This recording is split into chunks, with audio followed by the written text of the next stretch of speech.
Magandang gabi po mga kapatid. Welcome po sa ating midweek praises, preachings, and prayers. Salamat po sa bawat isa na nagbigay po ng oras ng pagpapauna ngayon pong gabing ito.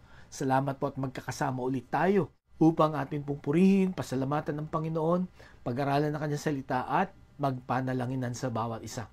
Kumusta na po ang bawat isa? Kumusta na po kayo? Ano po ang inyong kalagayan sa oras na ito? Ang patuloy ko pong panalangin ay nasa maayos po tayong kalagayan at malalakas na pangangatawan. At handa na sa pakikinig po ng Kanyang salita.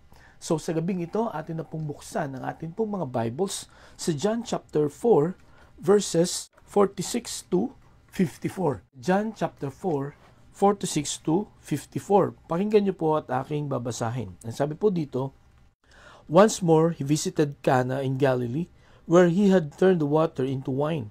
And there was a certain royal official whose son lay sick at Capernaum.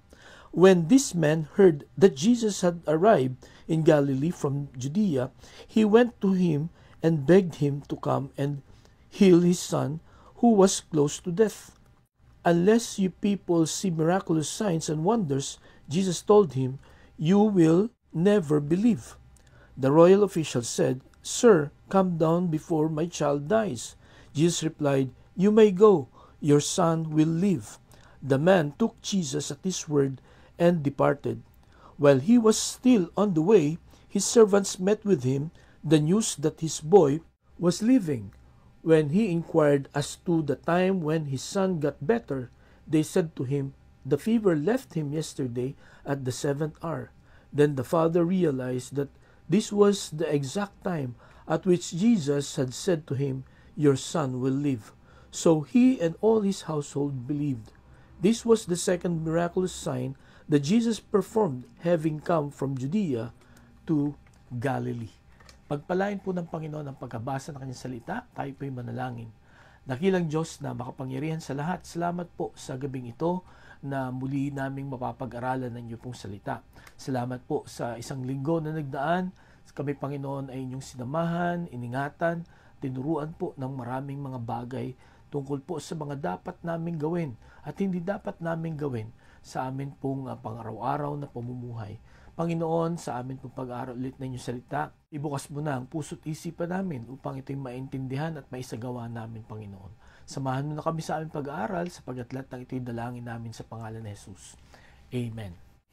Noon pong October 20, 2006, meron pong isang 53 years old na isinugod po sa emergency room sa Palm Beach Gardens Hospital sa Florida.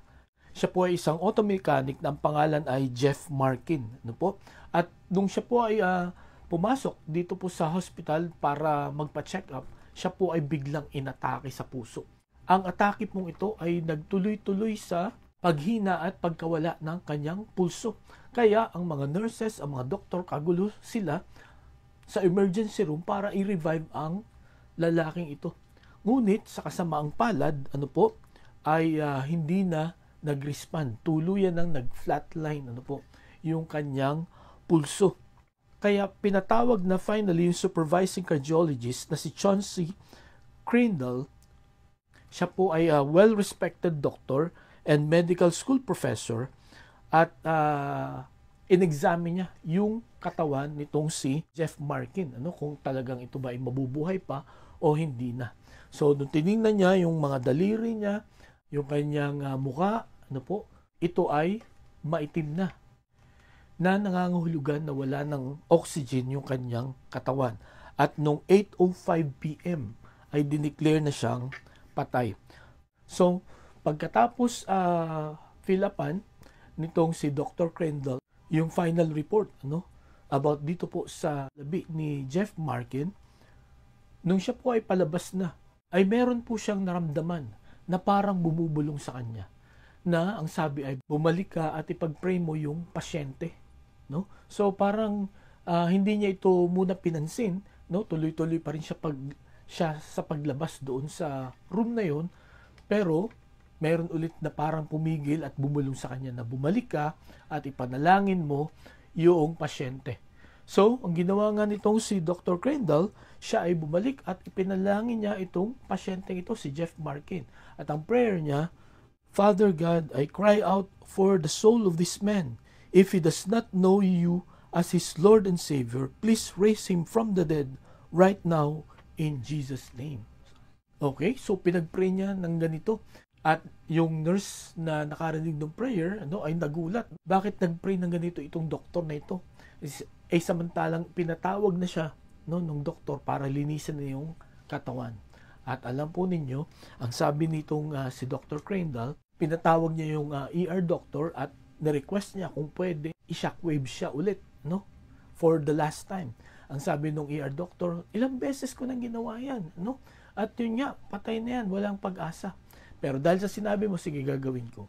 So, nung sinockwave ulit itong si Jeff Markin, biglang tumibok ulit yung kanyang puso. Nagkaroon ulit siya ng pulso at naging normal na ang kanyang paghinga. At yung kanyang maiitim na mga fingers, maitim na muka, pati yung kanyang mga paa, ay nag-normalize na ang kulay. At manghang-mangha silang lahat. Lalo na yung nurse. Baka maging gulay na itong si Markin dahil nga ang tagal na walang oxygen ng kanyang katawan. Pero nakita nila na siya ay normal na nakakapagsalita, normal na humihinga, normal ang kanyang kulay. Ang pangyayaring ito, ayon kay Dr. Crandall, ay isang himala. Di po ba? At marami na po tayong narinig na ganyang mga kwento, na namatay na pero nabuhay pa rin ulit after few minutes or after few hours. At masasabi po natin na yan po ay himala. Last Wednesday po ay pinasimulan natin na pag-aralan ang mga himalang ginawa ng Panginoong Hesukristo nung siya po ay naandito po sa lupa. At last week nga, pinag-aralan po natin yung himala na ginawa niya doon sa kasalan sa Kana. At ngayon pong gabing ito ay titingnan po natin ang nakalagay po dito sa John chapter 4 verse 54 na ang sabi, this was the second miraculous sign that Jesus performed having come from Judea to Galilee. So, ito po ang pangalawang himala na ginawa ng Panginoon. Ano po? Ang una ay yung sa kasalan nga sa Kana nung kanyang ginawang alak yung tubig. Ano po? So ngayon pong gabi, pinamagatan ko po ang ating mensahe, The Miracle at Capernaum. The Miracle at Capernaum. Ang himala sa Capernaum. Kung babasahin po natin itong John chapter 4, ito po ay makikita po natin na ang Panginoong Hesukristo sa beginning ng chapter na ito yung panahon na siya ay dumaan sa Samaria. Hindi po siya nag-long cut, kundi nag-shortcut siya papuntang Galilee. Okay? At ang dahilan kung bakit siya nagpunta doon ay para makausap itong Samaritan woman. At dito, sinera niya na salita ng Diyos, ng aral ng kaligtasan ang Samaritan woman na ito. At ang magandang nangyari, naniwala yung Samaritan woman at hindi lang siya ang naniwala, kundi ito ay ipinamalita pa niya sa kanyang mga kababayan at yung mga kababayan niya rin ay naniwala. Okay? And then after that, siya ay nagdire-diretso at pumunta na sa Galilee. At pagdating niya sa Galilee, nagpunta siya ulit dito sa Kana. Okay? Sabi dito sa verse 46, once more he visited Cana in Galilee, where he had turned the water into wine. And there was a certain royal official whose son lay sick at Capernaum. At dito, merong isang, sabi dito, a certain royal official, na yung kanyang anak ay may malalang sakit. So, nung malaman niya na ang Panginoong Hesukristo ay naandun, siya ay nagmakaawa. Pinuntahan niya ang Panginoon. At nagmakaawa siya na pagalingin ang kanyang anak. Pero ano sabi ng Panginoon? Ang sabi dito sa verse 48, unless you people see miraculous signs and wonders, Jesus told him, you will never believe. Okay? So, hindi natin alam kung ano ang dahilan ng Panginoon, bakit niya sinabi ito. Ngunit, makikita natin na sa kabila na sinabi ito ng Panginoong Hesukristo, ang sabi ng royal official sa verse 49, the royal official said, come down before my child dies. And verse 50, ang sabi dito, Jesus replied, you may go, your son will live. The man took Jesus at his word and departed. So makita po natin dito no, na hindi na kailangang pumunta ng Panginoon sa Capernaum para pagalingin yung kanyang anak. Sinabi niya lang, ano? Pwede ka nang umalis sapagkat ang anak mo ay mabubuhay. At makita natin dito na pinanghawakan nitong royal official na ito yung sinabi ng Panginoon. At kung babasahin natin yung mga sunod na mga pangyayari, ay yun nga, makita natin na at that same time, no, nung sinabi ng Panginoon na your son will live, ito nga ay gumaling. Ano po? At kung mapapansin po natin, no, pagkatapos sabihin ito ng Panginoon at pag-alis nitong royal official na ito, kinabukasan pa siya nakarating. Ano? Kasi ang sabi dito sa verse 52, when he inquired as to the time when his son got better, they said to him, the fever left him yesterday at the 7th hour. Okay? Yung 7th hour dito, sa time po ng mga Hudyo, ito ay alauna ng hapon sapagkat divided po sa dalawang bahagi ang araw ng mga Hudyo. Yung 6 to 6 yung araw, ano po, alas 6 ng umaga hanggang alas 6 ng gabi, yun po ang isang araw nila. Kaya yung alas 6, ang tawag nila dun ay the first hour. Ano po? And then, ang alas 12, 6th hour, 7th hour ay alauna. So, nung alauna, sinabi ng Panginoong Jesucristo na gagaling ang anak mo. At nalaman niya nga ito, kinabukasan pa. So, napakalayo nitong Capernaum sa Cana. Ano po? Kung susukatin daw natin, ang layo nito, ito daw ay 32 kilometers. Yung distance ng Cana at ng Capernaum. Kaya, marahil, sinabi na lang ng Panginoong Jesucristo na gagaling ang anak mo.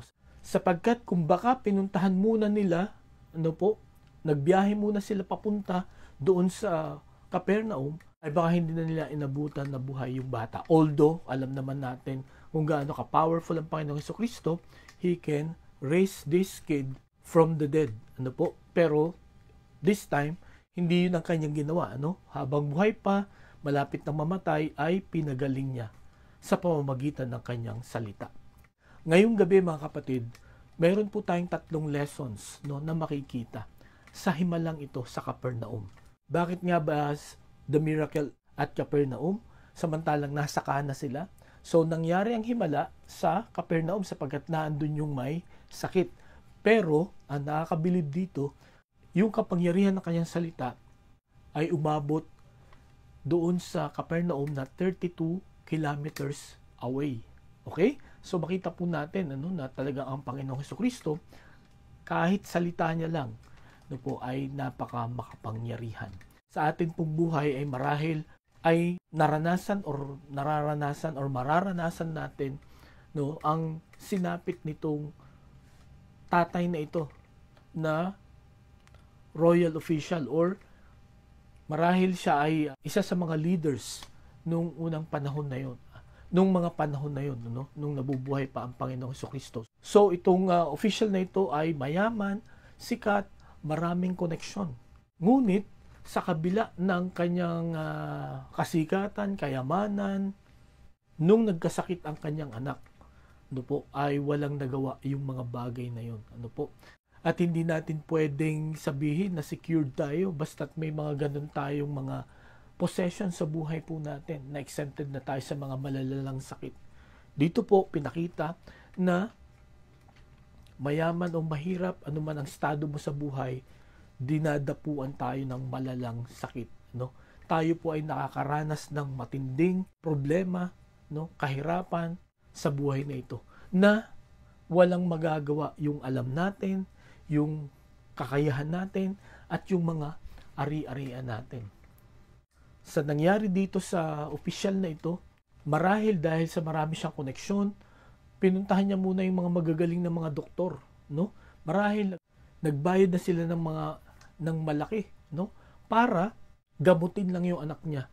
But sa kasamaang palad, walang makapagbigay ng lunas sa karamdaman ng kanyang anak.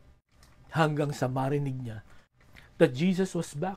At marahil narinig niya yung marami ng usap-usapan, tungkol sa kapangyarihan, tungkol sa magagandang aral na binabahagi ng Panginoong Jesucristo. In fact, ang sabi pa dito sa verse 45, When he arrived in Galilee, the Galileans welcomed him. They had seen all that he had done in Jerusalem at the Passover feast, for they also had been there. So, ang ibig sabihin, itong mga nagkalat ng mga balita tungkol sa Panginoong Hesukristo ay mga eyewitnesses talaga, saksi sila sapagkat narinig nila, nakita nila ang ginawa ng Panginoong Hesukristo. So, ito pong royal official na ito, bagamat hindi ganun kakilala ang Panginoong Hesukristo, siya ay lumapit sa kanya at humingi ng tulong.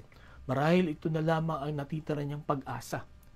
Marahil yung kanyang mga nilapitan ay wala na. Ang Panginoong Hesukristo na lang. Ang unang lesson po na makikita natin dito, difficulties will bring us to Christ. Difficulties will bring us to Christ. Yung mga kahirapan, yung mga problema, lalo na yung wala ng solusyon, yung hindi na natin alam kung anong gagawin natin, wala tayong ibang choice kundi lumapit sa Panginoong Hesukristo. Meron akong isang nabasang article that difficulties, sicknesses, problems in this life is a divine invitation to come to Jesus. Kasi pagka malalakas po tayo, pagka maganda ang lahat ng mga bagay, ang tendency po natin ay makalimot sa Panginoon. Di po ba? Bihira lang tayong manalangin, Kumbaga, pag nagpe-pray tayo, yung hindi masyadong seryoso, hindi masyadong taimtim. Di po ba? Pero pag meron tayong karamdaman, pag meron tayong problema, pag may pagsubok tayong pinagdadaanan, di ba mas taimtim, mas mahaba, mas seryoso. Madalas umiiyak pa nga tayo habang tayo po ay nananalangin. Tayo talaga ay nagmamakaawa sa Panginoon. At yan ang nangyari dito sa royal official na ito. Again, siya po ay mayaman, siya ay sikat, at napakaganda ng kanyang posisyon. Marami siyang koneksyon. Pero nung nagkaroon siya ng matinding problema, nagkasakit ang kanyang anak, wala na siyang malapitang iba, kundi ang Panginoong Hesukristo. At salamat sa Panginoon sapagkat ang sabi po sa John chapter 6 verse 37, all that the Father gives me will come to me, and whoever comes to me, I will never drive away. Okay? Ang ganda po ng sinabi ng Panginoong Hesukristo dito. Lahat ng lumalapit sa akin, hindi ko sila itataboy. Okay? So itong royal official na ito, nung lumapit siya, nagmakaawa siya sa Panginoon, hindi niya siya itinaboy. At sa encounter na ito, I'm sure mas lalo niyang nakilala kung sino talaga itong Jesus na ito na ikinikwento ng maraming mga tao. Kumbaga, na-experience niya first-hand ang kapangyarihan ng Panginoong Hesukristo. At naniniwala ako dahil po sa pangyayaring ito, mas tumibay ang kanyang pananampalataya sa Kanya. At ganoon din po tayo mga kapatid. There are times nagtatampo talaga tayo pagka hindi natin alam kung anong gagawin natin sa mga problema na dumadating sa atin.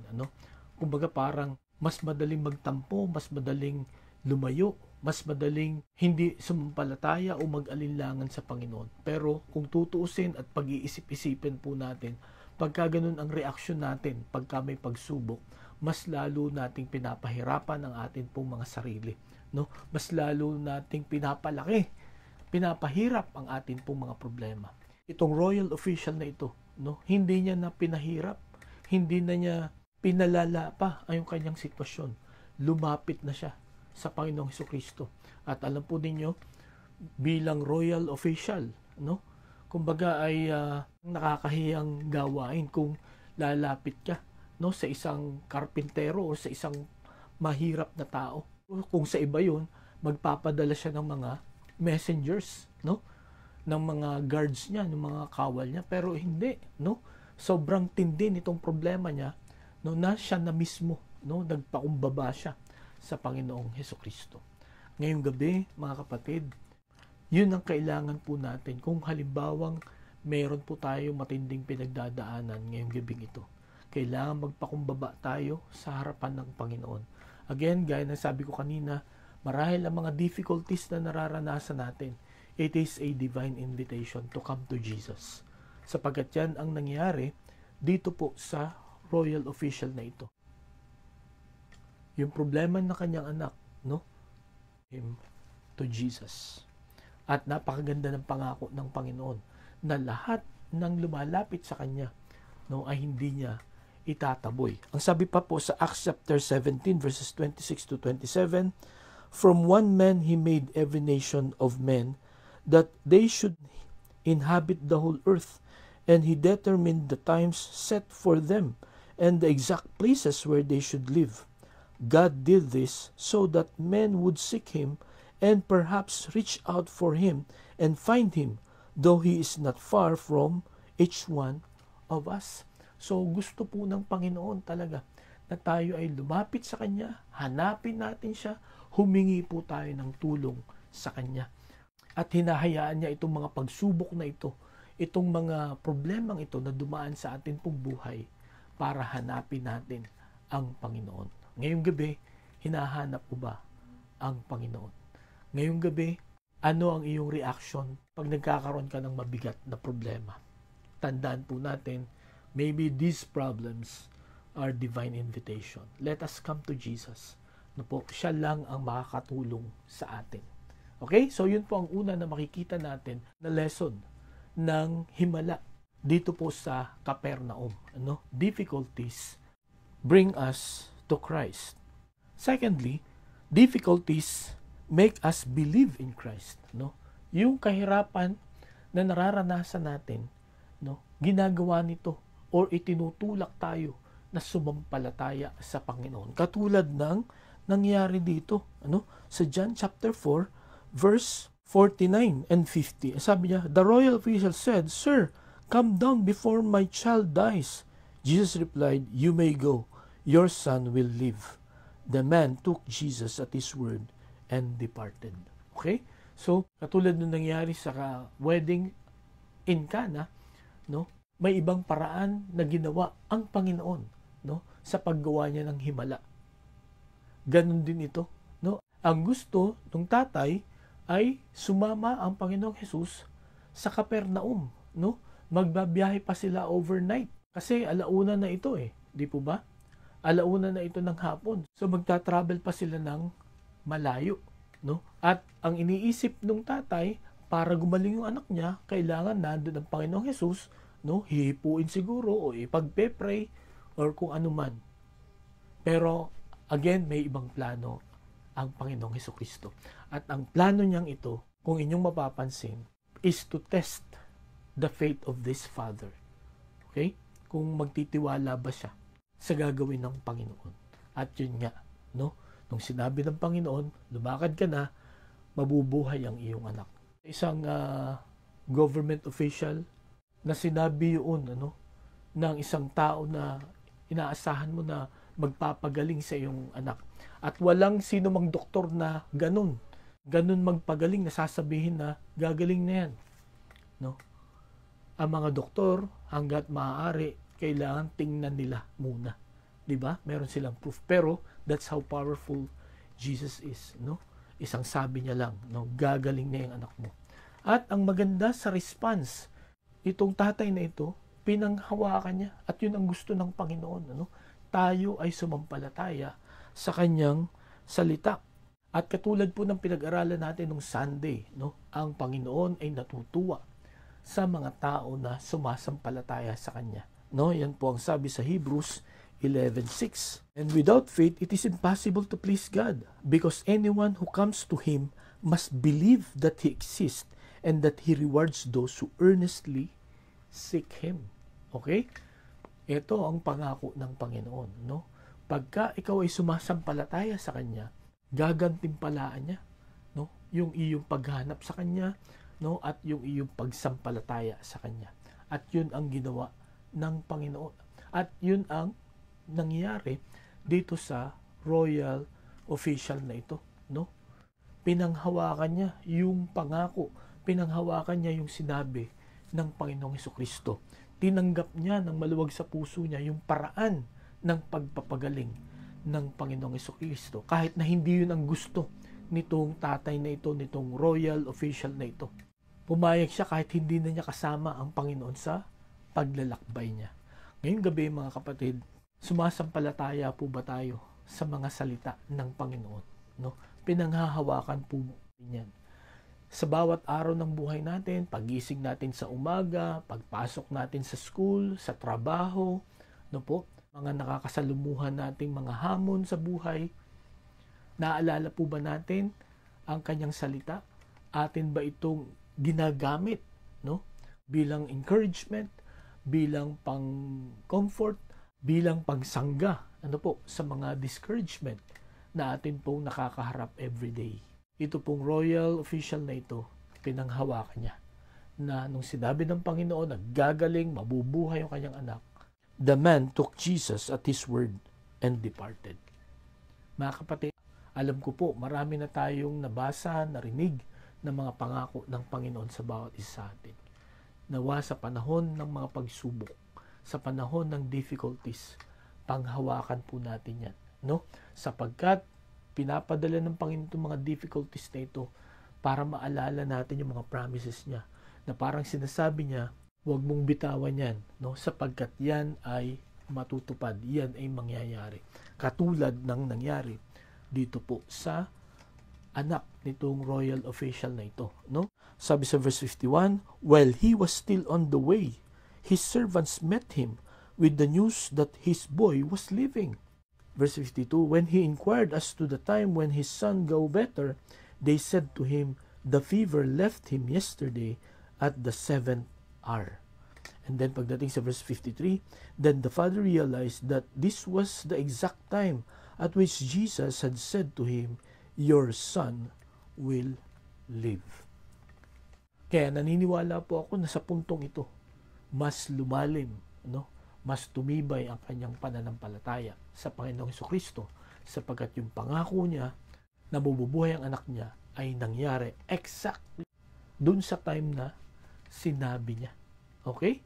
Kaya naman mga kapatid, ito po ay maging kaaliwan natin na ang pangako ng Panginoon, mangyayari yan, matutupad yan, tayo lang po ay sumampalataya. So yun po ang pangalawa na lesson na makikita natin buhat po sa miracle at Capernaum. Ang una, difficulties bring us to Christ. Second, difficulties make us believe in Christ. And thirdly, the third lesson is deliverance is a blessing even to others. Ano?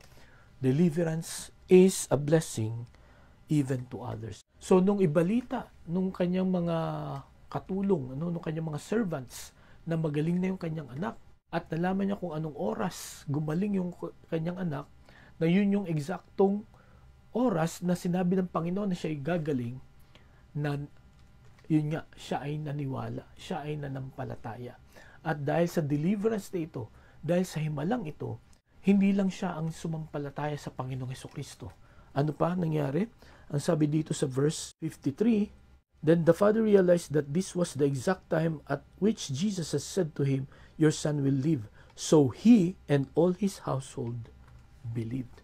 Because of this miracle, no? Dahil sa kung papaano nangyari, no? Yung himalang ito, ay sumampalataya itong royal official na ito. Hindi lang siya, kundi ang kanyang buong sambahayan. At mga kapatid, tandaan po natin, once we believe in the Lord Jesus Christ, no? Once na isuko po natin yung atin pong buhay sa Panginoon, at once na i-bless tayo ng Panginoon because of our obedience to Him, hindi lang po tayo ang makakaranas niyan. Even our loved ones, lahat ng makakakita sa atin ay maaapektuhan din. Katulad po nito, nung sumampalataya itong tatay na ito na royal official, yung buong household niya, yung asawa niya, yung mga anak niya, yung mga katulong niya, marahil maging mga kamag-anak nila ay sumampalataya sa Panginoong Jesucristo, sapagkat dahil sa matinding pagsubok, no, na ipinaranas sa kanila ng Panginoon, at dahil sa salita ng Panginoong Jesucristo gumaling, no, napagtagumpayan nila yung difficulty na yun, silang lahat ay sumampalataya. Napakahalaga po ng lesson na ito para po sa atin, no? Lalo na sa mga tatay. It is interesting na ang lumapit sa Panginoong Jesucristo ay yung tatay, no? Yung royal official. At siya yung unang sumampalataya sa Panginoong Jesucristo. At pagkatapos noon, yung kanyang household. Alam niyo po ba kung bakit napakahalaga nito? Napakahalaga na ang mga tatay, ang mauna na magsuko ng kanilang buhay sa Panginoon, ang unang sumampalataya sa Panginoon. Dahil ayon po sa pag-aaral, ayon po sa findingpurpose.net, ang sabi po dito, kapag ang tatay ang nauna na sumampalataya sa Panginoon, 93% yung buong family ay sasampalataya din sa Panginoong Hesukristo. So napakalaki ng percentage pagka ang nanay daw ang nauna na sumampalataya sa Panginoon, 22% ay susunod din yung kanyang family. And then pagka ang mga anak ang nauna na nakakilala sa Panginoon, 5% ay sasama ang mga loved ones niya. So, ang liit ng percentage pagka yung wife at saka yung children. Pero pagka ang father ang nauna, 93%, almost 100%, ay sumasampalataya din ang buong sambahayan. At yan po ang sabi din sa Acts chapter 16 verse 31. They replied, "Believe in the Lord Jesus and you will be saved, you and your household." Kaya mga kapatid, ngayon pong gabi, pag-pray po natin. Po yung mga fathers natin, kung halimbawa hindi pa sila nakakilala sa Panginoon, na nawa isang araw isuko din nila ang kanilang buhay sa Panginoong Hesukristo. Ipag-pray natin, ipakita natin yung kaibahan pagka tayo sumasampalataya sa Panginoong Hesukristo. Kung meron pong mga kababaihan dito na ang asawa ninyong lalaki ay hindi pa nakilala sa Panginoon, ipag-pray po natin, bahaginan po natin. Ipakita po natin yung mabubuting gawa na bunga ng atin pong pagsampalataya sa atin pong Panginoon. Ang sabi nga po ng Panginoon sa Matthew chapter 5 verse 16, "In the same way, let your light shine before men, that they may see your good deeds and praise your Father in heaven." So, ang sabi po ng talatang ito, tayo po ay magliwanag. Paano tayo magliliwanag? By doing good. Gawin natin yung tama, gawin natin yung mabuti. Dahil sa paggawa po natin yan, makikita ng mga tao, makikita ng mga loved ones natin yung pagbabago, yung pag-ayos ng ating pong buhay. At sa paggawa po natin yan, ang sabi po ng Acts, at ang nangyari po dito po sa Book of John, sa family noong royal officials, the household believed in him. Ngayong gabi mga kapatid, buong pamilya po ba ninyo ay sumasampalataya na sa Panginoon? Or may mga mahal ka pa ba sa buhay na kailangan makakilala sa Panginoon? Sometimes the Lord will use difficulties in life for us to come to Him, for us to believe in Him. At sa pamamagitan ng deliverance, sa pamamagitan ng ating pagsampalataya sa Panginoon, maging sila ay maranasan din nila yung blessing. Maging blessing, maging challenge, din sa kanila. Kaya mga kapatid, dito po sa Miracle at Capernaum, meron 3 lessons tayo na nakita, lalo na pagdating po sa mga pagsubok, sa mga kahirapan na atin pong nararanasan. Hinahayaan po ito ng Panginoon na ma-experience natin because difficulties will bring us to Christ, will make us believe in Christ. And the deliverance from this, will bless others also. Kaya ngayong gabi, patuloy po na tayo po ay sumampalataya, tayo po ay sumunod sa atin pong Panginoon, anuman ang atin pong pinagdadaanan, katulad po ng ginawa nitong royal official na ito. He came to Jesus. He told these problems to Jesus. At nawa ganun din po tayo. Kahit anong pagsubok na pinagdadaanan natin, ibigay po natin sa atin pong Panginoong Hesukristo. Tayo po'y manalangin. Salamat Panginoon sa himalang ito na pinakita ng Panginoong Hesukristo. At salamat po sa mga lessons na amin pong nakita buhat po dito. Tulungan mo kami na sa mga pagsubok ng buhay, lalo kaming mapalapit sa inyo, lalo pong lumalim, tumibay ang aming pananampalataya, at ang mga blessings na inyo pong ipagkakaloob, ang deliverance na may experience namin, ito rin po ay maging blessing, maging challenge sa mga mahal namin sa buhay, lalo na yung mga hindi pa nakakilala sa inyo. Panginoon, salamat sa mga lessons na ito. Nawa, Panginoon, ito ay maging gabay namin sa amin pong pamumuhay. Salamat po, ito aming dalangin sa pangalan ni Jesus. Amen. Maraming salamat po sa inyong pakikinig. Pagpalain po tayo ng Panginoon. Mag-ingat po tayo at magandang gabi sa bawat isa.